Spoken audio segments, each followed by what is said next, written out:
Hey guys, and welcome to a new year of HellfireComms, and as per our more recent tradition, we are going to kick things off with a 3D Mario title. 2 years prior, it was Super Mario 3D Land.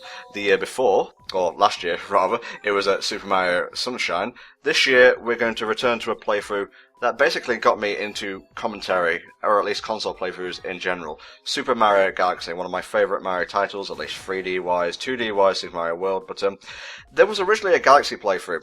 Not really a HellfireComms one, but it went down when my old NTOM64 account got deleted, so I've always wanted to kind of bring it back, and I thought 2015 would be like the best opportunity to do so. And with 60 FPS, it looks gorgeous and pretty spectacular. And to segue very awkwardly, I have some equally spectacular co-commentators with me today. From Brain Scratch, we have Ryan. Hello. We have Johnny. Greetings. And of course, we have Lewis. Oh, shucks, you called me spectacular. Don't worry, I'll call you many bad things over the course of this playthrough, just to balance it out. But first things first, I think it's important for us to look back on how we felt when the game was first announced at E3 2006 and such. It was very mundane, even quite unassuming. Reggie just got on stage and was like, "Oh, here's Super Mario Galaxy," and here comes Mario shooting through space, lands on Good Egg Galaxy, or at least the prototype of Good Egg Galaxy, and Reggie was all, "Oh, it's like the first proper sequel to Super Mario 64, which must have pissed off a lot of Sunshine fans and made them feel unloved." But Ryan, how did you feel when they announced it, mate? Considering how much Sunshine hurt me in the end, I was kind of pleased in that we were finally getting another 3D Mario game after all this time. It felt like a while, and it felt like a traditional Mario game, with they're showing Mario things like the Yoshi eggs, how we start off here in front of Peach's castle, etc. It looks amazing, I have to say. One of the best looking Wii games in general. Actually still holds up today, mostly thanks to its art style and whatnot, but we'll get to squeeing about graphics in a later part of the playthrough. Johnny, how do you feel about the game, mate? I like to think it wasn't because of Sunshine that I was not following Galaxy through its E3 demonstration. The only other thing I remember hearing immediately was that everyone that played it at the booths loved it. Absolutely loved it. Said it played perfectly, the controls were great. This was going to be the game to watch for when the Nintendo Wii launches, even though it wasn't a launch title that didn't come out until like a year later. But this was one of those games that I bought to fill in the gap while I was waiting for Smash Bros. Brawl in March of 2008. And let's just say, keep it short to the point. I'm really glad I did. Brilliant game. How do you feel, Lewis? I actually didn't get this until well after it launched, and it wasn't even on my radar until I saw gameplay footage of Splatter Matter Galaxy. So I pretty much bought a Wii because I liked the look of this game. It was the system seller for me. But on a gameplay level, I prefer Galaxy 2, but this presentation, man. For one thing, Bowser's pretty credible here, or as credible as Bowser can possibly be. Bonus points for not having him actually talk, because we didn't need a Sunshine 2.0, to be quite honest. But I have to say, this is very cinematic, and that kind of is sacrilege for a Mario game, but I really enjoyed how grand they made the game feel. What with the whole, space setting, the orchestrated music, just the story wasn't all that intrusive, and it's really a very simple thing. It's just rescue Peach from the center of the universe. Good old Bowser takes Peach away from Mario fair. But this felt, this is going to be very pretentious, next gen to me. I would have personally preferred if Tatanga from Super Mario Land and 6 Golden Coins came back, but that is a very minor nitpick, and one I still hold against Nintendo to this very day. Do we have any idea on what the general consensus of Super Mario Sunshine was at this point in time? Because I think the reason why they decided not to go with, say, in Tom's case, Tatanga, space motif, I get where you're going. The reason they kept it Bowser, and the reason why they kept the story as simple as it possibly was, because, again, at face value, the story is just as simple as it ever was. But they did that on purpose to keep things familiar, just so they can say, look, we don't really care about the story. neither should you. Let's just have a really good Mario game. And for the most part, I think that worked. Yeah, it worked. I think this game hits a good balance of story, as far as the platformers go, anyway. I like this. It's a kind of a Paper Mario callback, where he doesn't just take Peach, he takes the whole fucking castle as well. Yeah. Mario gets blasted out of the castle and falls to the earth, except this time he gets caught by a baby Luma. Playing is smart. That's how Mario screwed over Bowser last time. Got all the power stars in the castle. So it's like, you know what? Fuck you, Mario. I'm gonna kick you out of the castle, into the stratosphere. Hope you catch on fire, you son of a bitch. Here's Kamek Jr., here to finish what his daddy started. Arrivederci, that's Japanese for goodbye. I'll have to check my English to Japanese or Japanese to English dictionary, but I'm pretty sure that's right. Mario has no time to interject because he's getting launched back into the atmosphere. Bye, Mario, you meme-loving fuck. But no, this is a Nintendo game. We can't have the heroes die. Well, not for long anyway, but he's perfectly fine. This little cute thingamabob here. Pan the camera up, there we go. This is a Luma. We'll see more of them in a future part. They're really cute, and, they're really cute, and I'm surprised they haven't made more Luma plushies and the like. Alright, so Stuffed Us went foobar. It's time to chase some bunnies around. Okay. God damn it. As a movement tutorial, this works pretty well, and when you actually have to chase them down, one thing you'll notice is if you chase them continually, they start to sweat and get tired and slow down. So it's actually not hard. Which is also a bit insulting. It's like, you're taking too long, hurry up. It's kind of to get you to grips with the new form of gameplay, in that a lot of the levels in Mario Galaxy aren't like the typical, this is a harbour, this is a mountain range, this is a volcano, etc.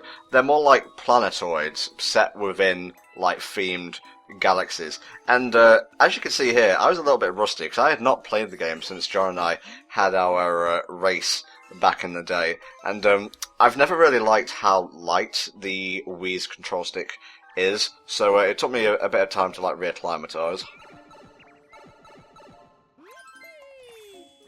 Now, on the subject of the Wii's analog stick, just to break off of that tangent just for a few more seconds, the only thing that really bothered me about the Wii's analog stick was that the area around it, the thing that held the analog stick together, was an octagon.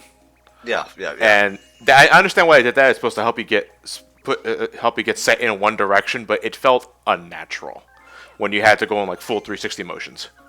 It does, but at the same time, I can understand why they did it, because when you're playing with the Wiimote and Nunchuck, you don't actually have an easily accessible D-pad. You have a D-pad, but it's in a really awkward position. So, 8-directional movement, when you need it, is kind of hard to achieve. I seem to recall people who really, really, really like Knights, like modding the Nunchuck to remove those grooves so you got like full circular movement. Yeah, I think I recall hearing that as well. I suppose we should move now to motion controls, and I guess I'll start with you, Ryan. How did you feel they implemented motion controls into the game? For the most part, I think they did it well. I think they learned pretty early on that motion controls as the primary source of input don't work. No, but you understand, though, realize that Galaxy was in development before the Wii was officially announced, so that would mean beforehand they would think, I'm going to guess no one's going to like the motion controls, so let's not do much of it. Well, you have the pointer controls for like shooting star bits, you have the spin attack, which honestly, like come later games, I kind of missed. It was just nice to have like what is essentially a double jump. That is motion controls, but the spin attack is also a glorified button press. It's not like you have to point the Wiimote in a specific way or tilt it in a specific manner to get it to work, thank God. Yeah. Okay, Rosalina, a new princess to add to Nintendo's repertoire. How do we feel about her Lewis? I'm staring at her, and all that's playing in my head is "Let it go, let it go," and I don't know why. No. But she's my favorite character in the platformer series, specifically the platformers. I imagine when I get into the RPGs, I'll find a little bit more on offer, but I like her personality. I like that she has a backstory, even if it's a side thing in the game. Well, I like that. I like that she has a personality, and I like that she has a backstory. Even if it's just, she's very motherly, she looks after the Lumas. But, Ryan, how do you feel about Rosalina before we move on to our first level of the game? I feel she's probably the most fleshed out character in the Mario platformers, if only because she does have a solid backstory. That makes her at least somewhat interesting. I don't feel she's as interesting as many of the RPG characters, but she sticks out in the platformer, so that's all I can really ask for at this point. They should really bring her into, the next Paper Mario game, or something, I think. Going up to space and having the Comet Observatory there would be a really neat touch, but I digress. Welcome to Super Mario Galaxy. You gotta run around at planetoids here, collect the star chips to create the launch star, and move on to the next planetoid. Simple stuff, much like chasing after the bunnies, it's just to get you acclimatized to the controls. Only now there are giant flaming rocks raining down on you. Yes, in space they're known as meteorites, I think. This is not a constant thing, is it? There are meteorites following Mario everywhere. Oh, Jesus, one coming through the window now! I can't sleep anymore. This level of immersion, you can't find it on Sony platforms. I never got the point of two different Goombas. Like, these Goombas right here, you can spin them to instantly kill them. You can stomp on them if you want to, but, it's not very satisfying. But I never got the point for the two different Goombas here. Isn't one of them based on, Super Mario World, and the other is the more basic Goomba? I was gonna say. Those are Galoombas, but those couldn't be stepped on. You can knock them down, but you had to ground pound them in Galaxy 2, where they... I don't think there was Galoombas in Galaxy 2. They were in 3D World. Yeah, you had to ground pound in order to kill them, and in Mario World, you had to stomp on them.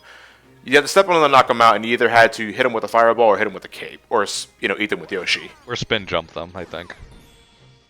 Well, on the subject of spinning versus jumping, there is something to keep in mind while you're playing the game.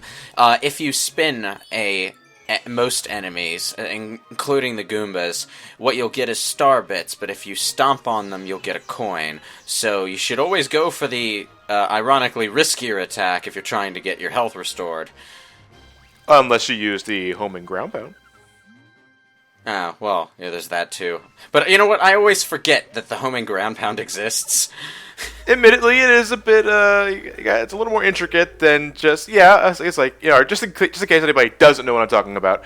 If you do a ground pound immediately after doing a spin attack in mid-air, Mario will do a home and ground pound. This is pretty much exactly what it sounds like. Pretty accurate from what I've used, and it can also be used to home in on objects. Watch out, it's the bot of doom, bot from above. Okay, Ryan, lead us through this kind of pathetic puzzle, if you will. Puzzle? I don't see any puzzle. I see a bunch of switches you have to step on, but I don't see any puzzle. That's technically a physical puzzle if we're going by Crystal Maze terms here. It's not a puzzle, you just step on the things. Even in space, you're pedantic. Oh, another galaxy. And it's not even a question of figuring out what to do. If you talk to the Luma over here, he'll tell you. In fact, I've actually had a playthrough or two where I've stepped on almost all of the switches, and because I passed too close to the Luma, he tells me what to do when I'm literally one or two spaces away from finishing the goddamn puzzle.